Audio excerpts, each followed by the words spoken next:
கர்த்தருடைய பரிசுத்த நாமத்துக்கு ஸ்தோத்திரம் உண்டாவதாக. இன்றைய ஜீவாபாத்திய நிகழ்ச்சியை கேட்டுக்கொண்டிருக்கும் அனைவரையும் கர்த்தருடைய பரிசுத்த நாமத்தினால் வாழ்த்துகிறேன், ஆசீர்வதிக்கிறேன். இன்றைய தின தியானத்திற்கு தேவன் கொடுத்த வேத பகுதி, அது சங்கீத புஸ்தகம், அதில் 73ஆம் சங்கீதம், அதில் 23ஆம் வசனம். சங்கீதம் 73:23. ஆனாலும் நான் எப்பொழுதும் உம்மோடு இருக்கிறேன், என் வலது கையை பிடித்து தாங்குகிறேன். பாருங்க, இது இவ்வளோ ஒரு அழகான ஒரு காரியம் பாருங்க. கர்த்தர் எப்போதும் நமது வலது கரத்தை பிடித்து தாங்கி கொண்டிருக்கிறார். இதில் ஒரு 2 காரியங்கள் சொல்லப்பட்டிருக்கிறது. தேவன் என்ன சொல்றாரு? எப்பொழுதும் வலது கரத்தை பிடித்து தாங்கி கொண்டிருக்கிறார், உங்களையும் தாங்க வல்லவராக இருக்கிறார், அவருடன் காத்து கொண்டிருக்கிறார். நம்ம தேவனிடம் நம்ம வலது கையை கொடுத்து நம்ம ரெடியாக இருப்போமா? நம்ம கையை மடக்கி வச்சுக்கிட்டு தேவன் என்னை பிடிக்கவில்லை என்று சொன்னால் நம்ம தான் பொறுப்பே தவிர தேவன் பொறுப்பு கிடையாது. நம்ம எப்படி தேவனது வலது கரத்தை பிடித்துக் கொள்வது, எப்படி அவர்களோட கரத்தை பிடித்துக் கொள்ளும்படி நடப்பது என்று முழு வேதம் நமக்கு சொல்லிக் கொடுக்கிறது. இதை கேட்டுக்கொண்டிருக்கும் தேவ பிள்ளைகளே, இதில் ஒரு 2 காரியங்கள் சொல்லப்பட்டிருக்கிறது. ஆனாலும் நான் எப்பொழுதும் உம்மோடு இருக்கிறேன். இந்த நிச்சயத்தில் நம்ம இருப்போமா? கர்த்தருடன் நம்ம இருக்கிறோமா? எப்பொழுதும் அவரை தேடிக்கொண்டே இருக்கிறோமா? இல்லை, நம்ம பண்ணுறதெல்லாம் பண்ணுவோம், ஆனால் தேவனுடன் இருக்கேன் நம்ம வெறும் வாய் மட்டும் சொல்லிக் கொண்டே இருக்கிறதா? நான் எப்பொழுதும் தேவனுடன் இருக்கிறேன், கர்த்தருடன் இருக்கிறேன்னா அதற்கேற்ற கிரியைகள் வெளிப்பட வேண்டும், அதற்கேற்ற காரியங்கள் வெளிப்பட வேண்டும்.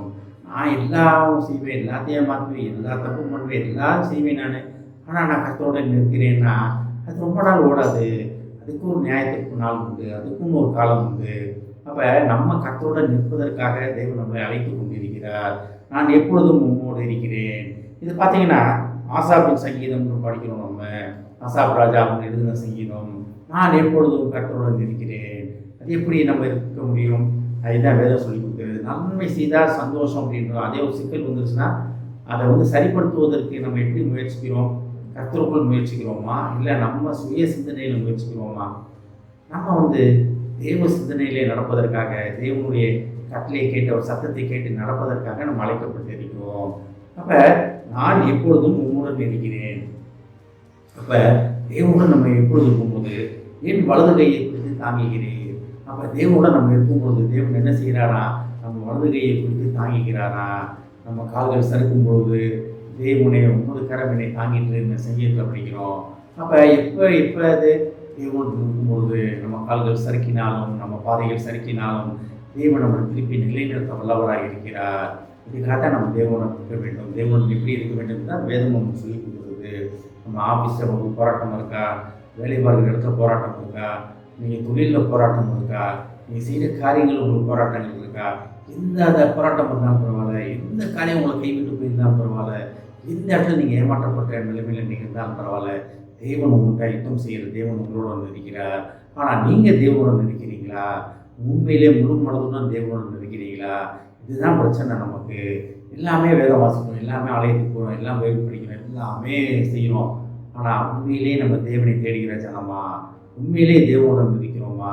இல்லை ஆலயத்துக்கு போகாட்டி 4 பேர் என்னை கேடியாக பேசுவாங்களே, நான் ஆலயத்தில் இந்த மாதிரி செய்யாட்டி இந்த இடத்துல நிற்காட்டி 4 பேர் கேட்பானே, நீ ஏன் வரலன்னு கேட்பாங்களே, அதுக்காக ஆலயத்துக்கு போகிறோமா? நேம்சே கிறிஸ்தியர்களா, பேர் கிறிஸ்தவர்களாக இருக்கிறோமா? இல்லை உண்மையிலே கிறிஸ்துவை சுமந்து கொண்டு இருப்பவர்களாக இருக்கிறோமா? நம்மளை நாமே ஆராய்ந்து பார்ப்பதற்கு கர்த்தர் இந்த தினம் நம்மளை அழைக்கிறார். அழைச்சி உண்மை உள்ளவர். அப்படி உண்மையிலே கர்த்தருடன் நம்ம இருக்கும் பொழுது தேவனுடைய வலதுகரம் நம்மளை தாங்குவதற்கு காத்து கொண்டிருக்கிறது. இந்த வசனத்தை நான் திருப்பி படிக்கிறேன் பாருங்களேங்க. ஆனாலும் நான் எப்பொழுதும் உம்மோடு இருக்கிறேன், என் வலது கையை பிடித்து தாங்குகிறேன். ஆமென். ஜெபிப்போம். எங்களை அதிகமாக நேசிக்கும் அன்பின் பரலோகப்பிதாவே, ஆசாப் ராஜா சொன்னது போல நாங்களும் சொல்ல எங்களுக்கு உதவுமப்பா. நாங்கள் எப்பொழுதும் உம்முடன் இருக்கிறோம். நாங்கள் அப்படி நிற்கும் பொழுது உமது வலது கரத்தால் எங்களை பிடித்து தாங்குவதற்காக நன்றி ஆண்டவரே. நாங்கள் எப்பொழுதும் உம்முடன் இருக்க எங்களை தயார்படுத்தணும்ப்பா. இதை கேட்டுக்கொண்டு ஒவ்வொருவரையும் ஆசீர்வதிக்கிறோமப்பா. ஒவ்வொரு குடும்பத்தையும் ஆசீர்வதிக்கிறோம் ஆண்டவரே. குடும்பத்தில் உள்ள ஒவ்வொருவரும் தகப்பனே உம்முடன் இணைந்திருக்கும் அனுபவத்துக்குள் வர உதவி செய்யும் ஆண்டவரே. நீரோட அழைத்து கொண்டு இருப்பதற்காக நன்றி ஆண்டவரே. அழைத்து சத்தத்தை கேட்டு நீ வாழ்வது நான் அல்ல, கிறிஸ்துவ எனக்குள் வாழ்கிறார் என்று பவுலடிகளால் சொன்னது போல தகப்பனே, அவரோடு முழுமையாக உண்மை பற்றிக்கொண்டு உம்முடன் இருக்க உதவி செய்ய மாட்டோம். குடும்பத்தில் உள்ள நோய்வாய்ப்பட்டவர்களை உங்களுக்கு தெரிகிறோமப்பா. அவளை தொட்டு பலப்படுத்துகிறோமப்பா. ரத்தத்தை தெளிக்கிறோம் மாட்டோம்.